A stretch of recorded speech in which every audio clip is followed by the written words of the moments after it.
Listen up, partners. This is Good, Bad, Ugly on World Improv Network.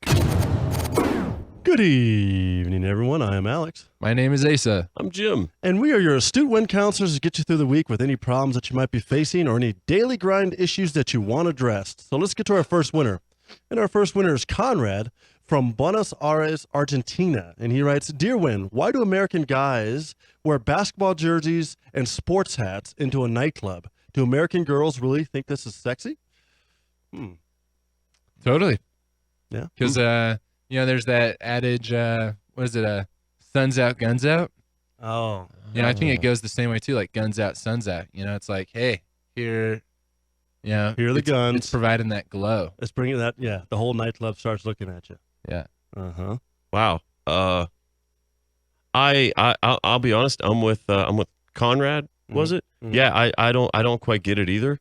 It seems kind of low effort to me. Right. It's a sign that you're not willing to find an interesting outfit and really peacock it. All right. So what would you recommend then? Ooh, well, I mean, it depends what you're looking for, but I think right now anything in velvet, or maybe especially a white velvet, I think is.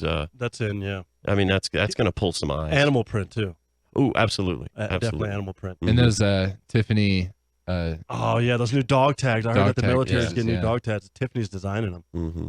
It's supposed to help people from having hangovers after they've been binge drinking all night. Oh. That's pretty cool. That would be very applicable in a nightclub, by the way. And if you're wearing a basketball shirt or some white crushed velvet, you could still see those sweet dog tags. Mm. Huh. Yeah. I think it's because, very simple, they're trying to portray themselves as a professional athlete, which correlates to popularity, money, and fame. Mm. Which, if they pull it off, women are coming. And if they don't, then guns out, suns out. That's it. Guns out, suns out. There you go, Conrad. Now you know what Americans are thinking. All right. Well, Lionel. Yeah, all of them. We All just of them. speak for All we're the 300 ambassadors. We are the ambassadors. We are the intergalactic and nationwide ambassadors.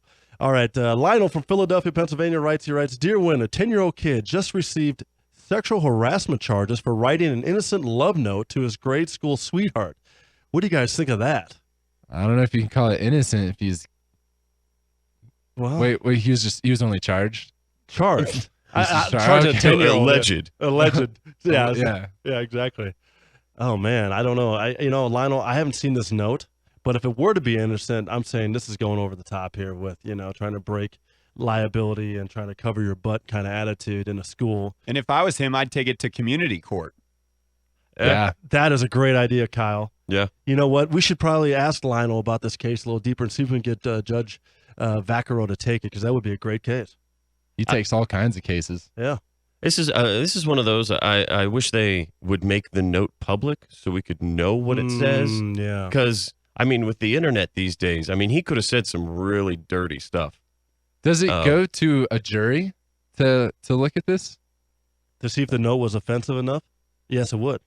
Unless Vaccaro, he has great common sense. He could make a ruling on it, but normally it would go to a jury, and then they would say, all right, is this really sexual harassment? Is this a 10-year-old capable of portraying sexual harassment? And what do these words actually mean? Like, I heart you with a stick figure. Is that sexual harassment? I imagine it's something a little more graphic than that if it's going to court. I mean, and we don't know how graphic that stick figure is. Good point. What if he's like a Michelangelo, though? Ooh. I heart you, maybe tripod. he puts a lot of detail. Oh. Swing! Yeah. Exactly. Yes, he's got a God-given talent for the arts. The Michelangelo of Schwing.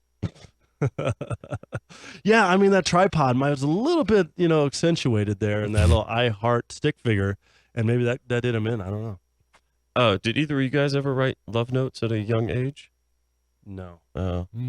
How young is think young? so. I mean, Well, at I mean, 23, 10. yes, I did at 23. Okay. That was pretty young. I wrote a Valentine when I was in second grade. That's cool. And I would not have been ready for prison had I gotten arrested at the time. Right, in second grade. That would have gone very poorly for me. Unless they had a lot of chocolates for you. I think regardless, I would not have done The well trade in out for prison. chocolates would have been a bad thing, huh? Yeah.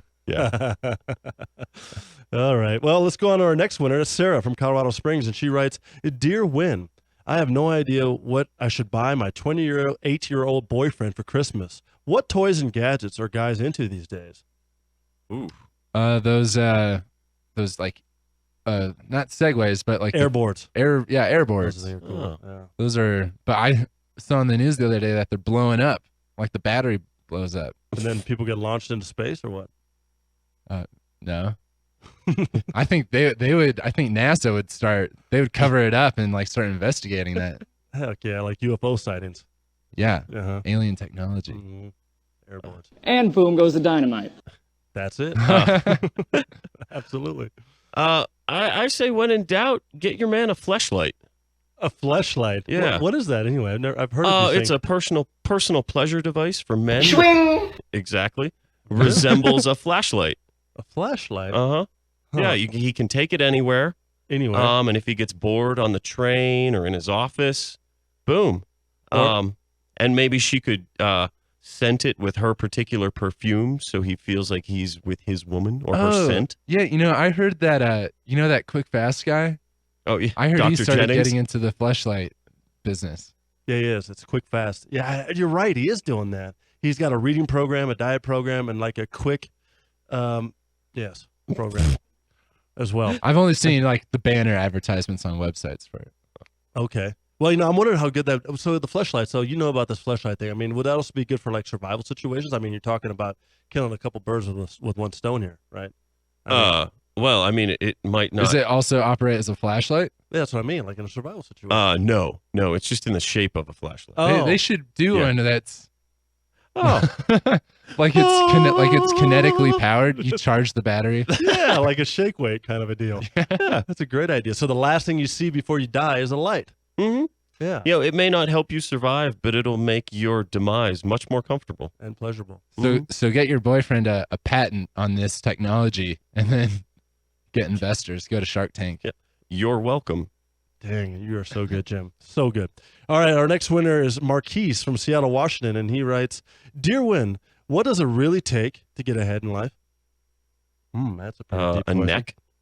Yeah, a neck. You're right. Without a neck, you don't have a head. And a heart. Without a heart, you can't pump Can't pump blood. to the head, Through the head. Through the neck. to the neck. On a more serious note, I think it's Though those are really important things too. Yeah. true. Yes. Don't lose those two things, otherwise you're never going to get ahead in life, Marquise. Your neck or your head. I guess an axe might also be useful. So on a more serious note, though, Yeah. Just loving people, being kind, being honest, being trustworthy. Wow. If you ever watch Jerry Springer, just listen to his, moment at the end and follow what he says. Jerry Springer. Yeah. That is what I'm talking May about. he there. rest in peace. The bastion of good advice. what does morality. he say? What does he say, by the way? Is it always different? It's always different, but I think boils down to love one another and take care of each other. Naked. Swing. That's true. There's the fleshlight right there. Take care of each other, even if it's just yourself Mm-hmm. next to each other. 2 fleshlights in a room, boy, you can do some damage. Whoa. What it takes to get ahead in Wow. life. Jerry Springer's, he's probably the most profound, most amazing person that's ever walked this planet when it comes to try to get people on the right path. Mm-hmm. So it's hard to argue with Jim's, point there. But I would say, there's always another option. There's always a yin to the yang. There's always a dark side of the force. Lie, steal, cheat, murder. If there's no one left, you're ahead in life. Bury everyone in your way, Take no prisoners. like a tsunami.